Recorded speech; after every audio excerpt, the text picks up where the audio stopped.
हिमाचल प्रदेश पर कर्ज का बोझ लगातार बढ़ता ही जा रहा है। सरकारी कर्मचारी को समय पर वेतन नहीं मिल रहा है और दूसरी ओर मुख्यमंत्री, मंत्रीगण और विधायक हर महीने लाखों रुपए वेतन और भत्तों के रूप में ले रहे हैं। क्या यह न्याय संगत है या जनसेवा? चलिए तथ्य और आंकड़ों की बात करते हैं। हिमाचल प्रदेश पर कर्ज के बढ़ते बोझ की अगर बात करें तो वर्तमान में राज्य पर कुल कर्ज लगभग 1 लाख करोड़ रुपए तक पहुंच चुका है। रेवेन्यू डिफिट अगर बात करें तो डिफिकल्टीज की अगर बात करें तो वर्ष 2020-21 में हिमाचल को राजस्व घाटा अनुदान के रूप में 10,249 करोड़ रुपए मिले थे, जो वित्त वर्ष 2024-25 में घटकर 6,258 करोड़ हो गया। वहीं वर्ष 2025-26 में यह और घटकर मात्र 3,257 करोड़ रह जाने की संभावना है। वहीं मुख्यमंत्री और मंत्रियों ने प्रदेश के आर्थिक संकट को देखते हुए 2 महीने का वेतन और भत्ते नहीं होने का निर्णय लिया, लेकिन सवाल यह उठता है कि क्या 2 महीने की सैलरी नहीं लेने का निर्णय राज्य को आर्थिक संकट से निकालने के लिए पर्याप्त है? कर्ज में डूबा हिमाचल प्रदेश, लगभग 1 लाख करोड़ के कर्ज में डूबा हिमाचल पर कर्ज का पहाड़ टूट पड़ा है, फिर भी मंत्री ले रहे हैं मोटी सैलरी। क्या विधायकों की सैलरी में होनी चाहिए कटौती? इन्हीं सब सवालों पर आज हम हिमाचल की बात में चर्चा करेंगे। क्या विधायकों की सैलरी कट होना चाहिए या नहीं होना चाहिए? हिमाचल में जो अतिरिक्त दबाव बढ़ रहा है, हिमाचल प्रदेश में बढ़ता जा रहा है कर्ज का बोझ। पहाड़ी राज्यों में सबसे बड़ा कर्जदार है हिमाचल। राज्य पर कुल कर्ज की अगर बात करें लगभग 1 लाख करोड़ रुपए के कर्मचारियों के अगर समय पर वेतन भी नहीं मिल पा रहे हैं। कर्ज इतना ज्यादा हो गया है, दिक्कतें हो रही है, लेकिन मंत्रियों के भत्ते और सुविधाएं जारी है। मंत्री लोग जो हैं या जो माननीय है, उनको किसी प्रकार की कोई कटौती नहीं, उनको वीवीआईपी कल्चर चाहिए, उनको चीजें चाहिए जो उनको मिलना चाहिए या नहीं मिलना चाहिए, उसमें कटौती होनी चाहिए या नहीं होना चाहिए। इन्हीं मुद्दों पर आज हम चर्चा करें। क्या सरकार मंत्रियों और विधायकों की वेतन में करेगी कटौती? ये बड़ी बात है। आज हिमाचल की बात में इसी विषय पर हम चर्चा करेंगे। क्या वास्तव में इन चीजों की जरूरत होगी या नहीं? हमारे साथ कुछ ही देर में खास मेहमान जुड़ेंगे, एक खास पैनल जुड़ेगा और हम चर्चा की शुरुआत करेंगे। तो ऐसा है, माननीय मुख्यमंत्री जी जो हैं हमेशा चिंतित हैं कि हिमाचल प्रदेश के रिसोर्सेज को मोबिलाइजेशन कैसे किया जाए, कैसे हिमाचल की इनकम बढ़ाई जाए, और उस पर जो है वो चिंता करते हैं। और जहाँ विधायकों की सैलरी का सवाल है, अभी आपने देखा कि 24% सैलरी जो है वो भारतीय सांसद ने, हमारे माननीय जो सांसद है उनकी बढ़ाई गई है।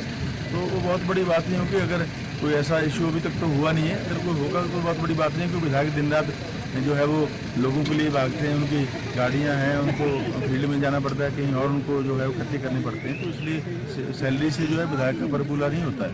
विधायक जितना खर्चा करते हैं, जितना जो है वो आम जन के लिए करते हैं, तो वो बहुत ज़्यादा होता है। तो ये सैलरी तो नाम मात्र है एक तरह से, उसमें कोई बड़ी बात नहीं।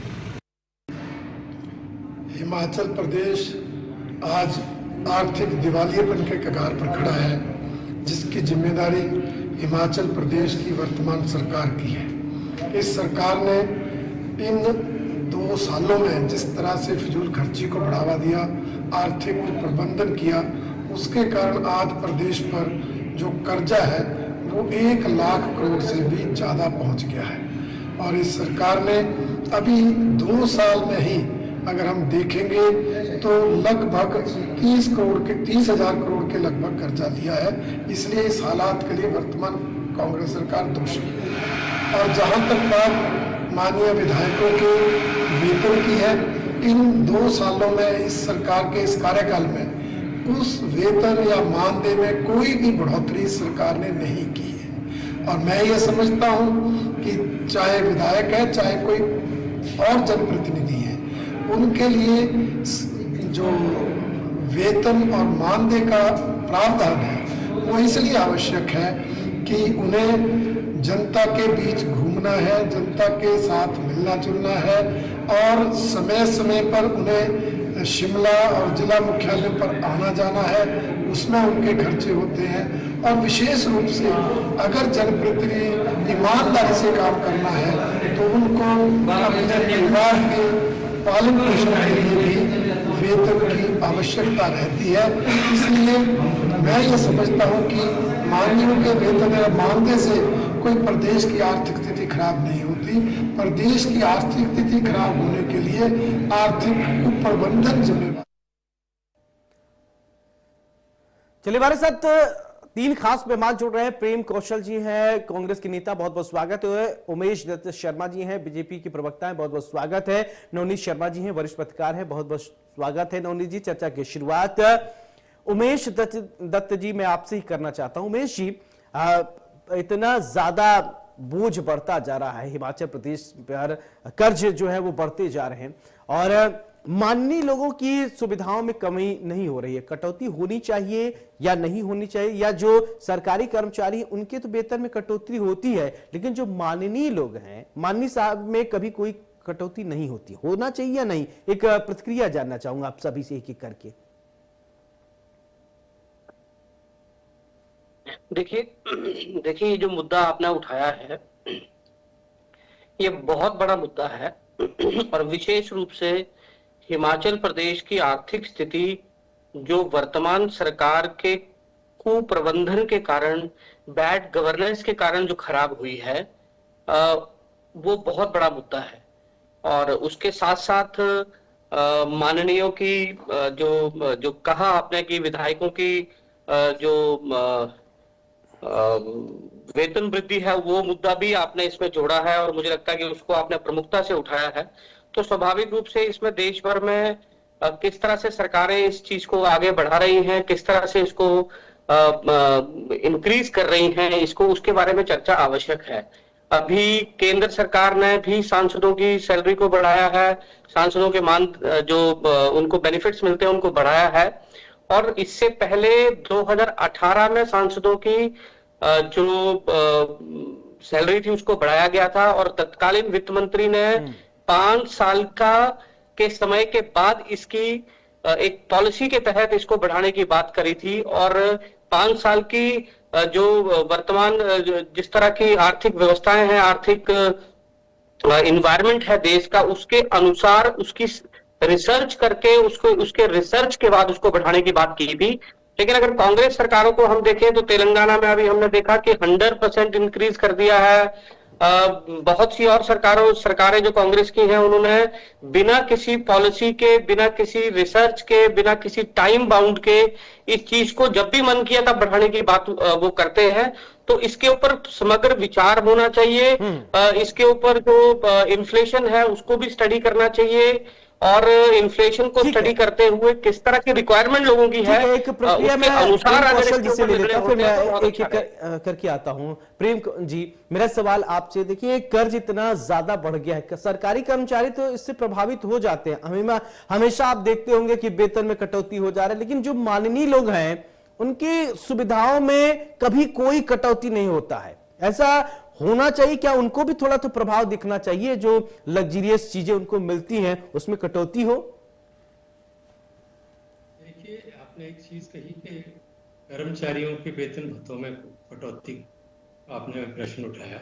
मैं नहीं समझता कि किसी कर्मचारी के वेतन अथवा भत्ते में कोई कटौती सरकार ने की है। ये ठीक है कि उनकी जो सैलरी है बीच बीच में एक आधी बार उसको डले हुई है। आर्थिक हालात प्रदेश में किसी से छुपे हुए नहीं है और ये कोई लंबी चौड़ी कहानी बना के, लंबा चौड़ा कोई मैनिपुलेट करके कहने वाली बात नहीं है। अभी हमारी सरकार को, सुखविंदर सिंह सुक्खू को मुख्यमंत्री बने मात्र 2 साल हुए हैं। और मैं ये जानना चाहता हूँ, नवनीत जी बहुत सीनियर जर्नलिस्ट है और भारतीय जनता पार्टी के प्रवक्ता उमेश जी ने भी, जो केंद्र ने अभी एमपीज के भत्ते और तनख्वाह बढ़ाई है उसको लेके इन्होंने भी एक पृष्ठभूमि तैयार करने का प्रयास किया। मैं ये जानना चाहता हूँ कि हमारी सरकार आने के बाद इस सरकार ने ऐसा क्या किया कि प्रदेश के हालात जो है, आर्थिक हालात जो हैं वो बदतर हो गए। वास्तविकता ये है कि ये प्रदेश के जो आर्थिक हालात हैं ये कोई कांग्रेस की सरकार सत्ता में आने के बाद खराब नहीं हुए। ये अलग बात है कि जब हमारी सरकार बनी उस वक्त तक हालात इतने बदतर हो चुके थे कि उनको संभालने में, उनको सही जगह पे लाने में एक लंबे समय की एक्सरसाइज की आवश्यकता है। प्रदेश में अगर आर्थिक स्थिति को मजबूत करना है, प्रदेश के आर्थिक हालात को मजबूत करना है, तो उसके लिए कुछ बड़े और कठिन फैसले लेने की आवश्यकता है। वो हमारी सरकार ले रही है। पिछली सरकार ने जो थी भारतीय जनता पार्टी की सरकार, उसके शासनकाल में प्रदेश के हालात खराब हुए।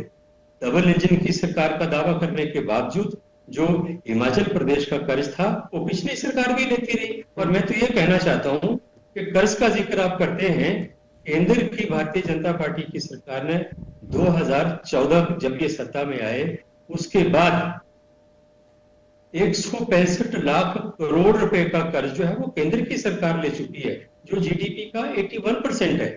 और इसी के साथ केंद्र सरकार ने रिजर्व बैंक से भी पैसा लिया। तो अब केंद्र तो कुबेर है, धन कुबेर है, उनको इतना कर्ज लेने की क्या जरूरत है। हिमाचल एक छोटा सा राज्य है, आय के संसाधन नहीं है, और हमें विरासत में कांग्रेस पार्टी को जो है वो खजाना खाली मिला है, लेकिन उसको किस तरीके से मैनेज करना है उसमें सरकार काम कर रही है, मुख्यमंत्री काम कर रहे हैं। प्रदेश की आर्थिक स्थिति को कैसे मजबूत किया जाए उस दिशा में काम हो रहा है।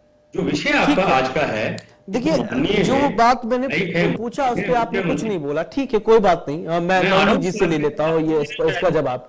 नवनीत जी मेरा सवाल, और आप भी देखते होंगे चाहे अभी मौजूदा स्थिति की नहीं तो देश भर में भी आप देखते हैं कि लोगों की वेतन में कटौती हो जाती है, सरकारी कर्मचारी हो या प्राइवेट सेक्टर में अगर लोग हैं तो लगता है कि नहीं साहब कंपनी डूब रही है तो चलो कुछ वेतन कटौती किया। लेकिन कभी आपने सुना है कि माननीय विधायक जी, माननीय सांसद जी की कभी वेतन में कोई कटौती हो जाए? उनको तो पूरा जो व्यवस्थाएं हैं वो तो चाहिए क्योंकि वो माननीय है, उनके नाम के सामने साथ ही माननीय जुड़ा हुआ है। क्या कहेंगे आप? जी प्रणाम। सबसे पहले इंडिया न्यूज का आभार, भाई प्रेम कौशल जी का, भाई उमेश जी का आभार कि बहुत शालीनता से उन्होंने अपनी बात रखी और अब मुझे भी सुनेंगे। मेरे 2-3 विषय हैं। पहला तो आपने जैसे बात की कि प्रेम भाई साहब ने कहा कि ये एक बड़ा ये केंद्र ने भी बढ़ाए हैं और एक तरह से विरासत में कर्ज मिला। आप देखिए कि जो गरीब आदमी होता है ना, जैसे हिमाचल प्रदेश एक गरीब राज्य है आज की स्थिति में, तो गरीबी में ये होता है कि पेनी सेव्ड इज पेनी अर्नड, यानी आप जो पैसा बचा लेते हैं उसको भी कमाया हुआ माना जाता है। लेकिन आप मुझे को ये बताया कि इस सरकार ने जो जल उपकर आयोग बनाया है, जिसमें रिटायर्ड आईएएस अधिकारियों के पुनर्वास का जो केंद्र बनाया है, लाखों का उनको वेतन महीने का जा रहा है, मुझे बताइए कि जल उपकर आयोग से हमने कितने पैसे कमाए। दूसरी बात, हमारी जितनी फ्लैगशिप स्कीम्स हैं, चाहे आशा वर्कर हो, इन सब की सैलरी कम है। हम कंप्यूटर ऑपरेटर की बात करते हैं तो कहते हैं आउटसोर्स कर दीजिए। अब आउटसोर्स अगर करना है, ये बहुत अच्छी स्कीम है, काम आउटसोर्स करना था, और आउटसोर्सिंग आज का कंसेप्ट नहीं है। आउटसोर्सिंग बहुत पहले से हो रही है। जब पीडब्ल्यूडी भी ठेकेदार को काम देता है तो वो काम की आउटसोर्सिंग करता है। लेकिन अब ये होता है कि आईएएस तो ठीक है, माननीय तो ठीक है, लेकिन आम आदमी की सैलरी पे आप जहां कट लगाना है आप लगाइए।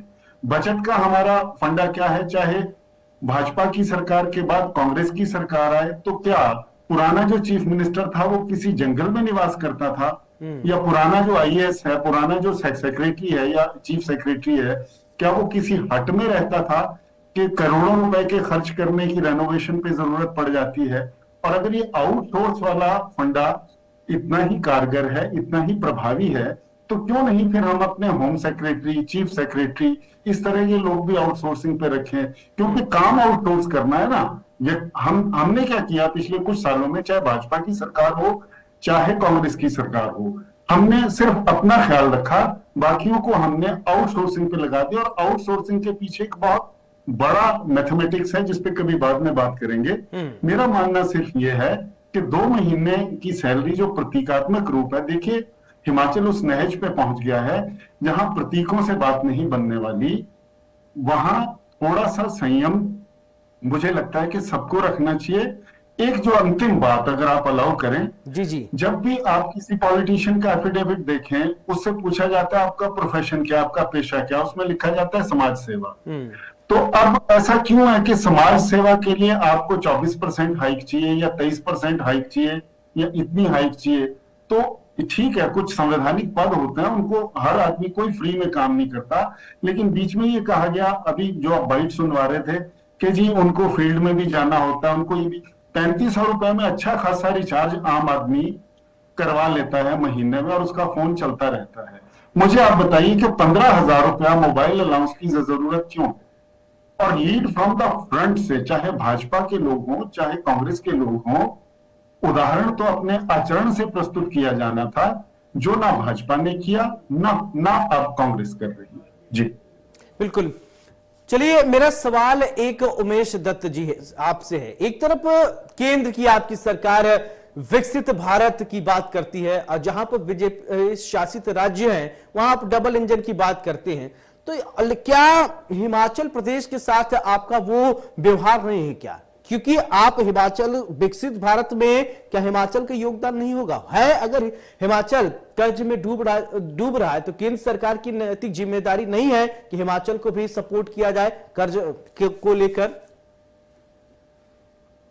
देखिए, ये जो विषय आपने उठाया है कि हिमाचल प्रदेश भारत का हिस्सा नहीं है या केंद्र सरकार उस पर ध्यान दे रही है या नहीं दे रही है, आज अगर हिमाचल प्रदेश के पिछले 2 सालों में अगर हिमाचल प्रदेश में विकास के कार्यों को अगर हम देखें तो हिमाचल प्रदेश में केवल और केवल केंद्र की योजनाओं के अंतर्गत जो काम चल रहे हैं वही दिखाई देते हैं।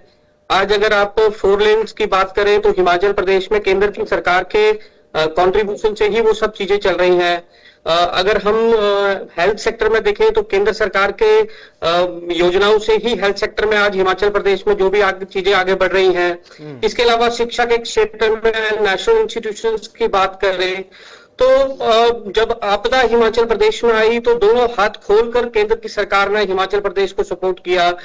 वो चाहे रेनोवेशंस के लिए दिया हो, वो चाहे जो प्रधानमंत्री आवास योजना के अंतर्गत घरों की अलॉटमेंट हुई हो, वो चाहे क्षतिग्रस्त सड़कों के रिपेयर की बात हो, चाहे वो पुलों के रिपेयर की बात हो। आज बहुत बड़ा प्रेम जी, ठीक है, बहुत बड़ा जो काम है वो केंद्र की सरकार। ठीक है प्रेम जी, मेरा सवाल, केंद्र सरकार से जिस जिस तरीके से आपको सपोर्ट मिलना चाहिए उस तरीके से सपोर्ट आपको मिल रहा है या नहीं?